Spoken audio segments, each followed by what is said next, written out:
Rotting donkeys, rotting birds, rotting fish, surrounded by flies, covered with ants.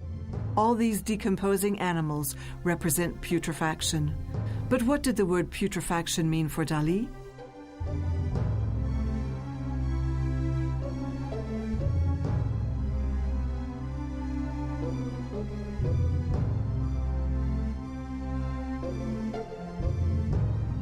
Dali, Lorca, and Buñuel applied the word putrefaction to describe the sentimental, conservative, and decadent artists who were still painting works that reflected a romantic and sentimental vision of the world.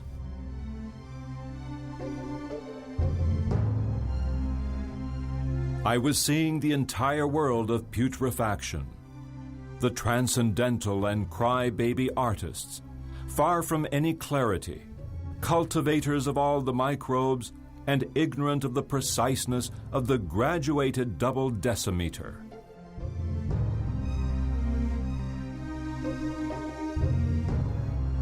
The painter opposed all putrefied subjectivity with a precise geometric, objective, and anti-sentimental painting, where the putrefaction was raised in the deeply poetic models of a new aesthetic.